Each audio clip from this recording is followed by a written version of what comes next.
Ia, malanganga fifia, whawhele atu lau whionga vui. Ia, whapepoi ona o whawheno e atu I lau sunga le a taua. Malolo soifua, malolo langi mama, whapepoi o leo tātou whenoa I nei aso. Ia, ua te penei nei le tua tātou te whenoa iai. Ia, whapepoi ona whapeno e atua I le whionga a pui maono lena, mau atu lau lua. Whenoa inga. Ya, sa mātou whilo I koe male whionga ngā tasi te misai sa mo nei. Ya, ai o kolofo whawhilo I atu pui maurunga o tātou tunu. Re ngatai iau te roa I New Zealand. Ya, e so se tafa o lau langi roa peo na mau atu ai. Ia le tātou. Nā whataru watu hui la wari la ka whau mai o I Amerika. Ya, siaka ma whaupono. Ya, ile nganga I tumu I whaalalo. Anga tātou tunu, tālu whalama. Malo voi, e fai ka fa vale al fai ko fiki a. E saole a. Ya. Ai, o siri tau ya wai a foi mal malanga ya e pai nga o lua usu ko lua fui mau ngopa wala usunga le ato. Ya pe ato so e mai ngabla. Por ala vale umi ke nga ke fio malava e ko fai la vale usu falu. Yeah. Voi o fia vai aku lunga le falfongo foi ngei o lo e fio mai ai. La se la gonga ngei aso ese ma ngai o fela flo inga mai se o maka upu ma winga fa por kikinga mai ka wak. La sa mai ka o e lo ngofo ko nga ma fa fonga ku I fela flo inga pa ngei aso.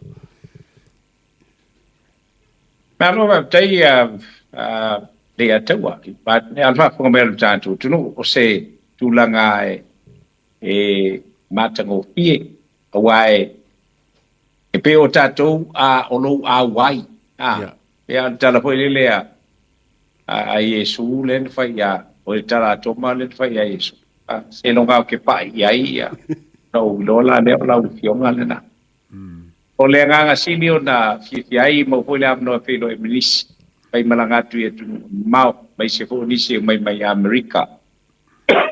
o ila to o ye o la to so tanga ya ila to pa pe fo na ya ila uon fa to ina ile so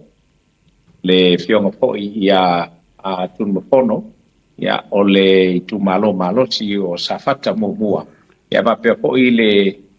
a sunga ya motupwa ya mai ile tu malo ya isala pai o vai singa no lua spi fianga la lea lenga te lea ia vai se foi o le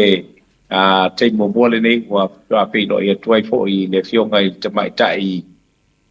CEO o le ofisa sili o le soi fo malo loina o se fale tua fo I ua mathani ai ma ua pe lo ai ia ai o te mo bole nei tua ma pe lo ai ia tanu mai ona lauto mia I le tofinga ia a pe foi nisi o le pe foi nei sa fe lo ia foi male komisina foi le o lo tau bina nei le komisina le tu mau lo ia tau bina nei ia pa komisina ia nga pasang ia ile so e me se lava o le pa ia male malu o tatu tunu pe gata ile ia e pe ona e sa no ia ile ia taua ia o se fianga ona o le safa ia I tonu ia o le li o lo vapea ona li po ia upu pai o lo tatu tunu ia I le nei po I pai inga o ia ia mamata matai tulanga pa longo I lato tu pa inga ia masalo e te po o yes fam talanga ai la wa mai tau le la po le la tele ia o le fa la vele o le fa longo le vai le fa longo le I upu lai o lo sau no ai ma fela folo fo ai e ke kua po I fa pale la upu le paiona na manino ai ia se vai pe a fai e te le fa fonga le I tono o le palimene le o le tiu ke le ma le fai vale o so fai pule ai upu tono o le palimene la olona mai tau pa fa fonga le ina ia ma ua uma paenga o lo va peon fela flo ia ia ma titilo fo ia tu la ngal tu la fon tu ma o le mota ia pe o se vaenga e te tau mo ia o na tula iai, pele o se vaenga e te tau. O na lai tapu e mai o la tu malo. Ele o se vaenga, po ele le fa pe o maseno poanga pa pe kaunga kādu, po ele le ka pau ai. Ai o le no fuanga e tau ai o na mapo le tō wha, mapo le wha autanga, ia mai tau ma le toa. Pe lako po inga lo whai le pale mene ina ia aua, ne i tau ina lo i tu malo, o e o lo vea masui, ia mas e sa wha i eina, o le i tu malo. Le ngā wha alo le ia tau. Ok, whasa o e vui le kulanga le wa e sa ngo iai. Walangan mai ka whanga makole mai ka o kui whafo pe a whalonglongo e whongo. Ole, masalo e aru le e mua le aru le kaimi le whaipule i longa sirisila i kuskusinga whanga me le mga e kao. Ai ngalo ia i whaalongo le mga upu lai whai. Nga sau le kariwa le whikau i le pālengi le launga ma le mga upu lai whai. Ai ngonga le kuranga nga e aru le mawhau i ang kuskusinga, i ang whesiri pongi mga upu. Ai ngalo le whaalongo, ia leo sa mo kongo e ranga kele ngako mai ka okun melga va te ali ate wai a fai ole fina ngalo o sui fai pule wa watu lava malana mta upu lava peona tula iai ina ia pa ali e ona longona e te taula ona sila totoa pa ia mai tau male manino i pela propo inga ua iai tono le palemene. O le afula le e kua malanga mangaku le ngala kumaia malona ina ngalo na lua tumaia. O le pulu le mele ala kumaia. Ia ai fai ku. Ele fe kau ele kusal mele ke banga ke ba ku mal mela e o lo fa so ai ia le palemene. Ia peno foi atu. E tau mai nai le tu malo. Le anga o le no fo ele se ku fo ngaia. Ku fo le tu malo na o sa fa ai. Ai no fo. E anu e fai o ia. Masui o le tu malo e fa leo ia se pina ngalo le tu malo wa fai o malo ile nga fa lolo a ole ko no fanga le ko ke ko sa fai e vui na ngale fi mangisi fa fe pa la ko ka voi fa fo e puk songa ngo fo pe la ku fa ngoi pe la ku ar ko fa fenga nga mo ku la ka la ku ko fongo e fa no longo fongo le ska mi pa la ku fa pa wali tai mi e fa inga tai fo le ona ofi sa o loto se tangata i tono o le palemene, o le amatanga o le palemene mua le fai il whatautonga o se fai ngā malo pou. Ona e sile fia foi, 5 maltasi sui fai pule, 5 maltasi tu malo, lona winga. O le tele au taimi, foi le enterprise invitation, e au mai ia tusi vala au lia, a le fai pule lava ia a vea i sui o lona i tu malo, oe o lo fina ngalo ina i whapeona a wai i lona whatautonga. A whatautonga ia teito lua, teito tasi e lea ia se tūlanga whapena. Pa wao lea, e pe wala o mātou na mātou atu, o lewa na mātou atu lawa. A pe lea wanoa se i uru pale na i tū malo ia, e lua. Ia me se po ie, e a po ie, e le te le mauta lea o le tate, e o lo whatino ai. Ele pe o mauta i uta i tuana i mato. Ia pe e whaia i le whiawawhatai i tūlanga le la mato nonoko i whafo. Ave pe e whaalolonga i nei tū malo ia se i urupale ia i sila mtapua ia mamoli mawina le whatautonga o lātou. O nisi tai uma o le palemene. Ele ai, ele tau. A whaila mai te malanga mai Samoa e tāla whiunga le leilo malanga mai, lo fio mai, liu mai ma so mai i lo tātou wa tunuku ma se pono usu ale palemene. Ia, o e ala ele alua i tei mulinu, le ai ele tau pao ina le a fio atu o lo tātou wa tunuku.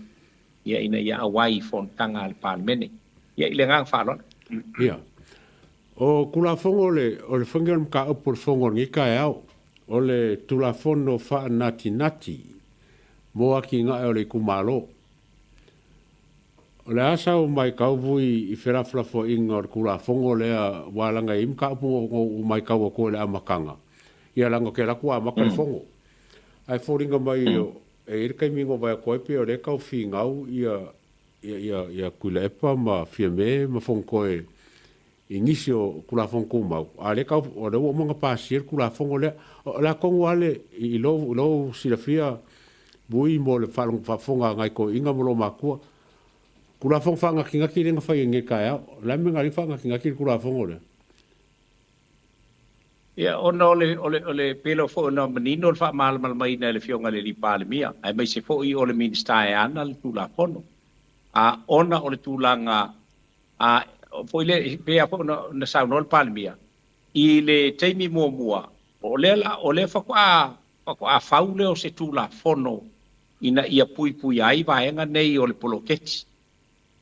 o le taimi mua sa fai le kula sa el tu la fono sa o ila le kula fongo o ile di mataita inai ia le matanga luenga o tinam mai ta a o le taimi le nei le lava ua fausia ai ia tu la fono la o tau fa ofi nei e ua fausia lava le tu la fono fa pitoa lava lea ia lo ia fo ilo na ia komiti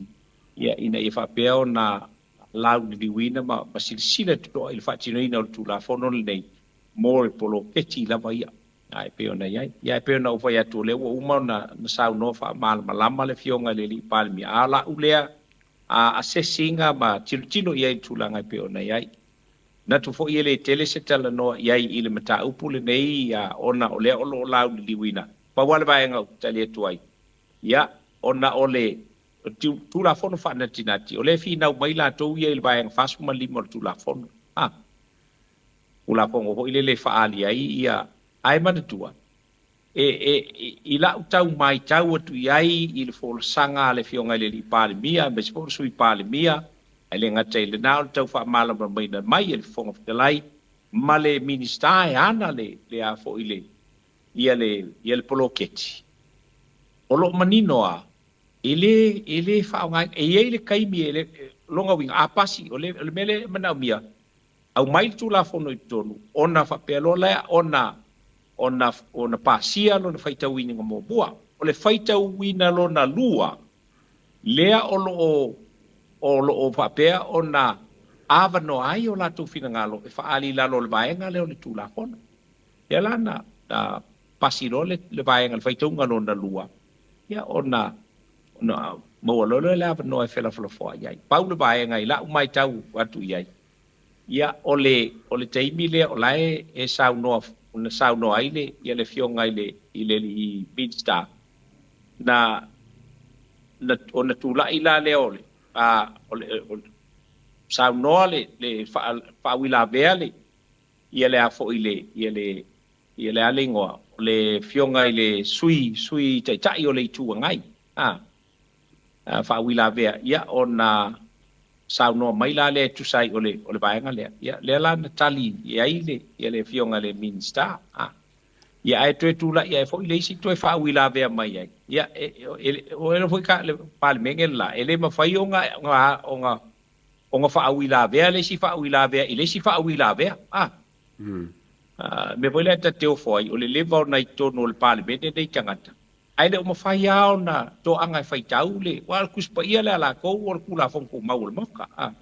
e tau na menino mala o fa wila ve mela au mai o ale la aku ngai e koi fa wila ve il fa wila ve o mau mai a le atau la na e la ngona i de fa no pe no vai atu e le ia le tu la e po moli le finangalo le tu malo ai tu watu o life e palengi le lei male a fo matula fono tu ma ai le angar kula ia ku ai ba ku e fa valea paule be ia ole ka valea inga ko ia fo i ole tu malo la tu le anga ole suide la na te moli finangalo le tu malo ia e pela ona e sauno ia i baenga le ia la lavana ta oto ai langa tonu fa malam lama sauno fa malam lama le fionga le pofita lai sauno fa malam lama lo le fionga le palemia e pe a foi la onga kula ia le fionga i le ia honorable latino tulanga pe ona ia sauno lo le fionga le palemia fa menino fa malam lama le la tali le la o mangingo malam lama tulanga le ia le unga po le na taimi male tulanga pe ona i fela fla po inga le nga fala malo voi fa sa wa o mai kau foi le o fa solo le whakarangoanga o maka upu ma le pili. A lea nga kula ia kula epa ma fie me fa mai e kaungu mua kalangoa. A leo o aru wha ngā solonga. Le foi nga sau fo koe fa mai ia e lise meo iei. Ai kau nga o kosu mingu ke foi le o raflafonga e kongol moka. E ala ngo ka whaku me le vui. Langa o ngai foi le nga iei whapsingonga foi le lenga mga ole cha pipi e koe kolole e koe whunga e koe kolole se whamungi ngonga po le por whakongu ingo suinga whunga o prokeki le mga upu lea o mangaku pei lava o le ka mwhai le vaenga le e ka ofile kula whonga whanga ki ngaki lea o ngā mga upu le kongo whamsingonga o la sa we mai kau le me wale inga fi ngau wale of ko fa lu inga kuku le pa lunga fa lu kuku ia fi me lunga ia markasi fonkoe a le wa uma o kalangoa wa uma ngor komiki wa uma pasia wa uma fa le lafo le ai fi ngalong fa le lafo fa lo fa ngaki le pule malo a le wo pe a lenga ka mai kau ko le wa ka ko uma lava nge mai kau me akun mele fai o fia meme fon koe ma kule epon kanka wole vai kongo palmengi. A o la ko fala vela velen ka fala vela vela kai mi nen fai mele. La sa fingal o sem ka upu fa por kiki o ngole. Mo ka upu le ka ki e kongole. O fam singonga. Pole le mamra moia. Ele o se polo ele se meta upu fa por kiki o ka upu ole aku sa o mangaku kau kala kiki. Wa e le winga la fam talanga ile meta upu le nei. Lau sunga le ata o mal fa funga ba lo tatu tunu ku sa le o manga ola la ko fa fo I ku le me amu ko le balanga ngo for kai minga ba ko le fisili le kai minga o mai le mai ngale nei le na o mai ai no le ia le tulanga pe o ina po o ila to o fina ngalo ia tu sai ole o manga pasi ele I mafai lalo se fai nga me o menge o fai o malo o nga koe whaafoi, kua se maka upu o mga pasi. O mga pasi kula fonga, whakalangoa loa le a foi ia tūlanga I pe ona iai. A whai whaalua nga ku lunga kuila epa, whaalua nga ku lunga fia me. Ma le whaakasi po le whaalua fo ia le sungai le suitei tai le tuangai. O le whaakolu la kuila epa le ngkua I lunga. Ia le mela le tupu, E fa fena manino malama ile mela fai pe afai. O le fa ko longa ku anu ikua. O le la ku nganga e uma le fontanga le pai inga o le.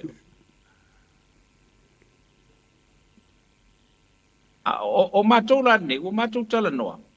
O fisili mele siwa. So ele ko sa wa ya tu ile pa kulea. Afai e se tu la fono wa pa wal ku la fongo. E me fai o ngā fo I o ngā e whaangoi fo I le pe a fai o la te ngase. A te ilo iai whatu e le mi ngāo mai matua ai tu I ale mele o le tūla I o le tangata ona o le fia. E kula ilo e alu kou whali. E le esi whakanganga al whonga whakalai. Leanga o le sa ia te ula vai ma lau whaawinga ina o le mele nei. Me tonu ale e tau o le matua haa ile no foa. Il parlemene o Samoa. Ile kula fonku mau le moka. Il fa vai o le tunu ule nei. Pe a fai ke ku lunga o ngai kele fia. O ngai alu le ko fale. O le ngai sa fa ye le amakanga o le parlemene. O le wele sa fa ye ile a fo fa I unga o le parlemene. Se yo o le fa unga o le parlemene ka kala ai ele fonga fitalai. Ia o le tau malo lo tatu le tau kontanga al parlemene. Ia mo le nei aso se ia ulia le aso akaya pe ona nei alfa vela ele o ko fo merka ka le la o kema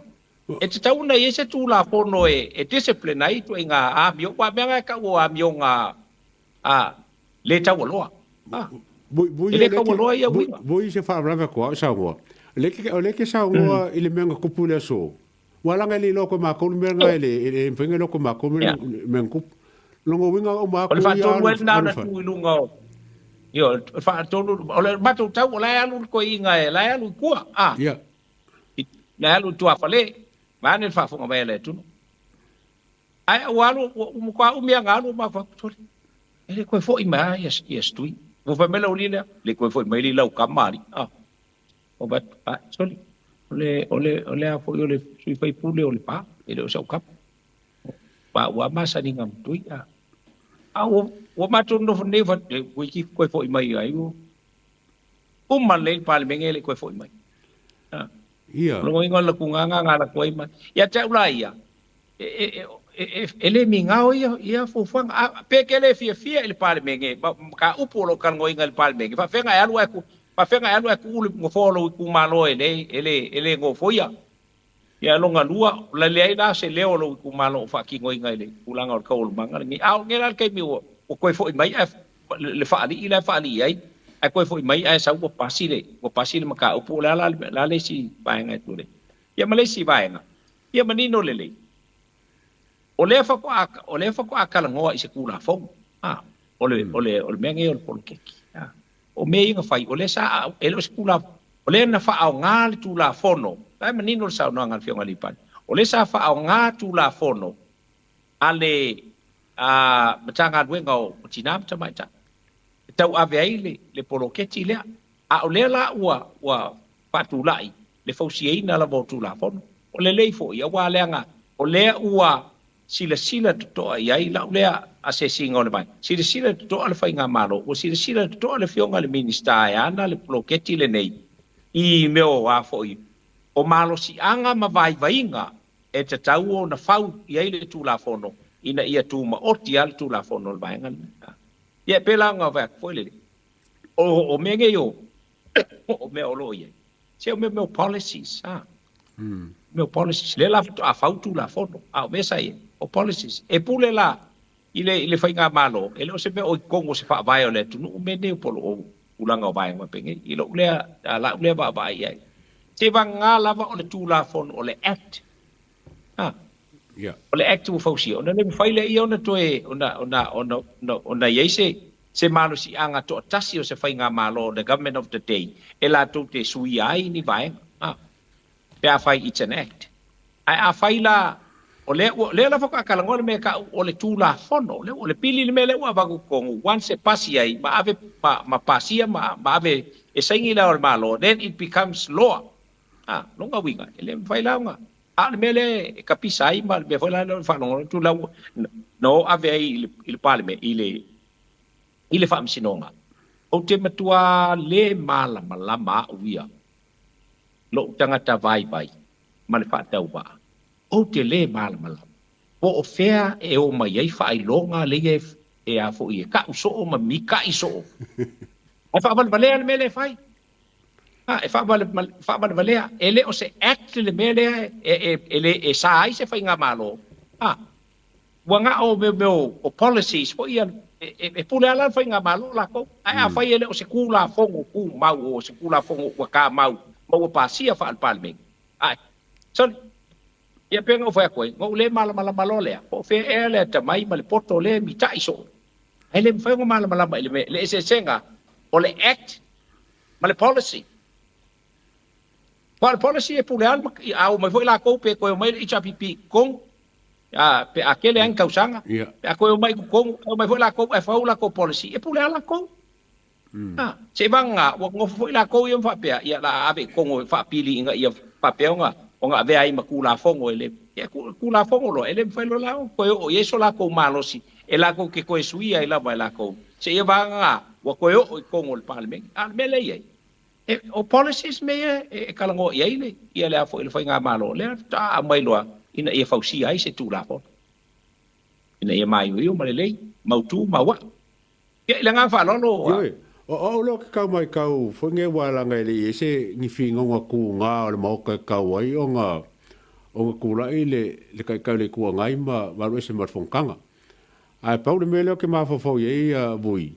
o le fa o unga ku la fongo o fa o winga o le kalango inga o ku la fongo fa nga ki mo ki nga o le ku malo e o nga fiela ko fam singonga lenga la ko kangi nga ve fam singonga longo winga wo mo ile case ya ole tulanga le nai pe o nei ai wa apasi nei le tula wa le fana tinati o nai mana o mia si fia fo yo le ka oko ele ka oko kai mi ave con ele 2 milionga le ele I fa pe wa fo wa e ave le 2 milionga le e fa kingo mai le main budget le main budget ya